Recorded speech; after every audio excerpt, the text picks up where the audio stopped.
عبد الإله بن كيران الرئيس السابق ديال الحكومة المغربية، وكنظن راه كلشي كيعرفو، كيبقى جالس ساكت ساكت وكيطلق علينا شي قنبلة مدوية واللي كيخلي كلشي كيهضر عليه.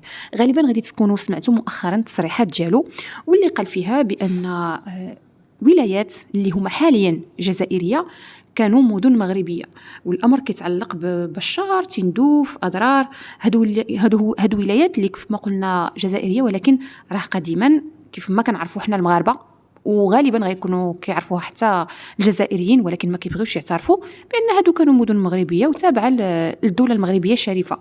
ولكن لظروف ما، وراه شرحها سي بن كيران في الفيديو ديالو، رجعوا ولايات جزائرية. في هذا الفيديو هذا غادي نشوفوا شنو قال عبد الإله بن كيران وشنو الرد ديال الجزائريين على هذا الموضوع هذا. طبعا راكم عارفين الجزائريين ما غاديش يسكتوا على هذا الموضوع، ولكن هي الحقيقة دائما تؤلم، هذا الشيء اللي كاين. فخليكم معايا تشوفوا شنو قال عبد الإله بن كيران وشنو قالوا الجزائريين وباش جاوبوه. الجزائر اللي حيت حنا لم يدخل الفرنسيون عنوة عندنا، دخلوا بعقد، حنا اتفقنا معهم ولا يحفظ الله يرحمه، دخلهم يعني في عقد حماية. الجزائريين دخلوا عنوة، دخلوا الفرنسويين عنوة إلى الجزائر في 1830، 82 عام قبل المغرب.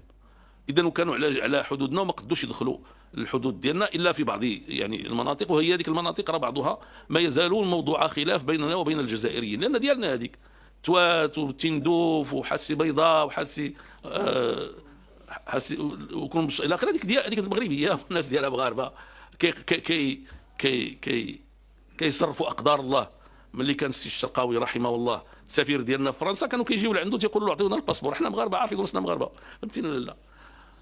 لكن خداتها الجزائر لان فرنسا اقتطعتها منا وقالت لنا نردوها لكم من بعد، قبل من الاستقلال ديال الجزائر. ومحمد الخامس رحمه الله ما بغاش، قال لهم حتى يعني يكون الاستقلال ديال الجزائر والجزائريين غيردوها لنا. وكان بيننا وبين الجزائريين مع فرحة عباس كان بيننا عقد على هذا الامر، وملي استقلوا ما بغاوش يردوها لنا الى اليوم بطبيعه الحال. ولو ان الحسن الثاني رحمه الله تنازل لهم عليها، ولكن داك الشيء عمره ما داز في البرلمان، بقي لا يزال موضوع خلاف.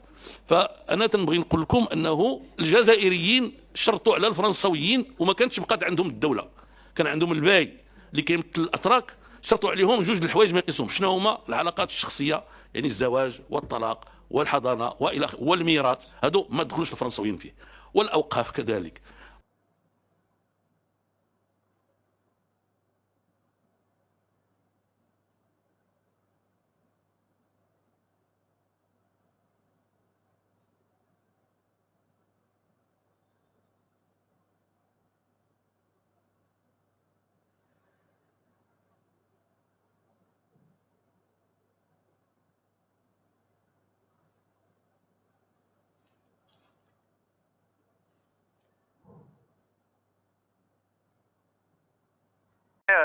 يعني سجل ويشهد الجميع بأن حتى اتفاق التطبيع وتم الاختباء وراء مبرر الجزائر، يعني وكأن الجزائر هي سبب كل المصائب. ولكن الجزائر لم تطبع، لكن الجزائر لم تطبع وبقيت منافحة عن القضية الفلسطينية، وأجري لقاء للفصائل هنا للفصائل الفلسطينية هنا في الجزائر، وأعادت القضية الفلسطينية للواجهة في جدول أعمال جامعة الدول العربية التي انعقدت أيضا هنا في الجزائر في الفاتح من نوفمبر سنة 2023، وتنافع وترافع وتدافع على القضية الفلسطينية في مجلس الأمن الدولي منذ انتخابها كعضو في مجلس الأمن الأممي. إذن الجزائر لم تطبع ولن تطبع، مثلما جاء على لسان رئيسها هواري بومدين إلى رئيسها عبد المجيد تبون. نعم، ولذلك يعني هم يعيشون هذه العقدة تجاه الجزائر، وكل المصائب التي يعيشها المغرب يريدون تحميل المسؤولية الكاملة للجزائر. بالمناسبة نحن نفرق بين الشعب المغربي الشقيق والذي يرفض التطبيع ولا يزال يخرج في مسيرات رافضة لهذا التطبيع ولنظام المخزن، ويرفض كل خطابات الكراهية ضد الجزائر، وهو شعب عاشق للجزائر ومحب للشعب الجزائري.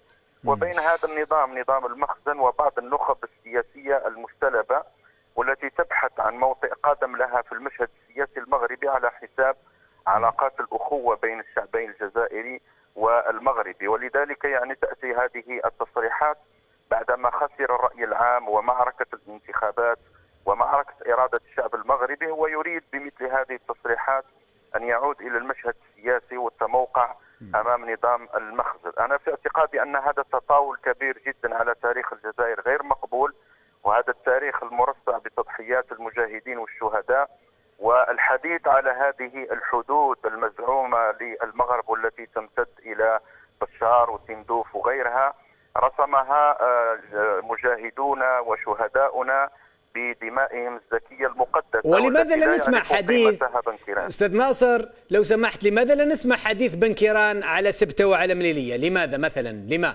علاه؟ أي نعم، هو في هذا التصريح يعترف صراحة بأن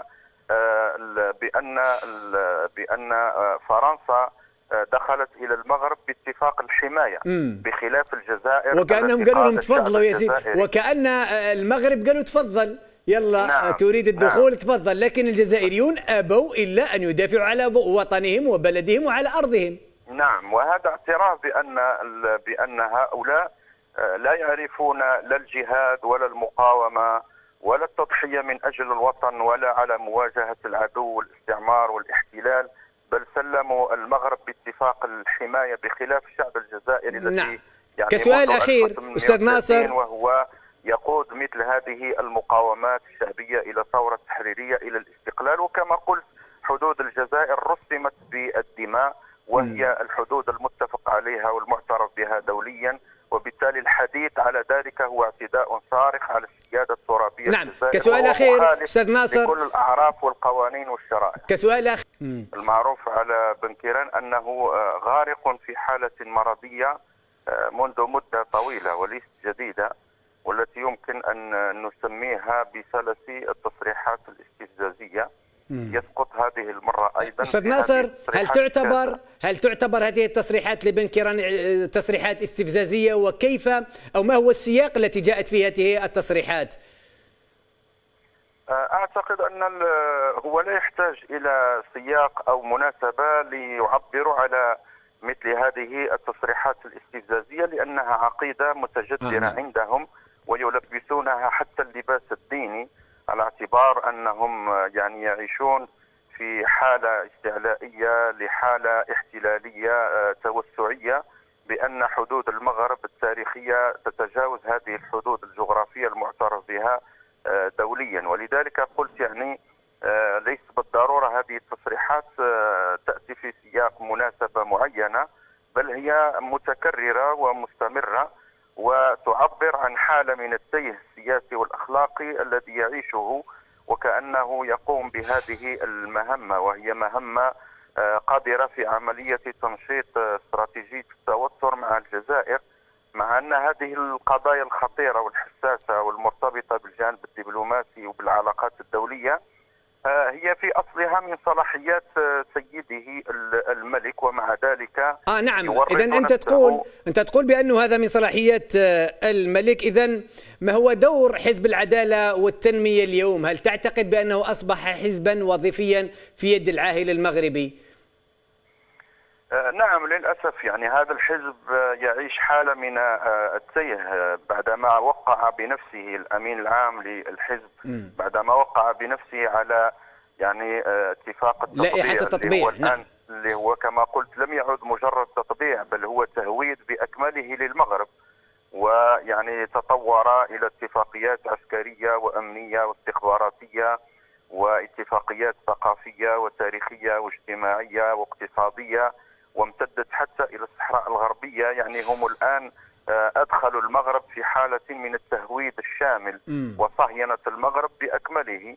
فأعتقد بأن يعني الآن هم يتماهون يعني مع عقيدة المخزن اللي هو منذ دستور 2011، وهم يعني يعترفون بهذا المكون العبري، والآن يقومون بتجنيس العديد من الإسرائيليين بل وتمليكهم العديد من الأراضي، سواء على حساب المغاربة في المغرب أو حتى التطاول على الصحراء الغربية. نعم أستاذ ناصر، يعني خلينا نرجع إلى تصريحات بن كيران. لا أحد ربما يشكك في أنه تراجع كبير للحزب العدالة والتنمية في المغرب، خاصة بعد توقيع اتفاقية التطبيع أو لائحة التطبيع، أيضا تراجع في شعبية شخص بن كيران في السنوات الأخيرة. هل تعتقد بأن بن كيران بهذا التصريح يريد العودة إلى المشهد السياسي إلى المغربي، أو أنه ربما هذا التصريح يعكس حقيقة تخبط المغرب والمشاكل السياسية الداخلية التي يعيشها المغرب؟ وكان هو هذا الفيديو ديال اليوم، كنتمنى قريبا نلقاكم فيديو آخر إن شاء الله. بسلام عليكم.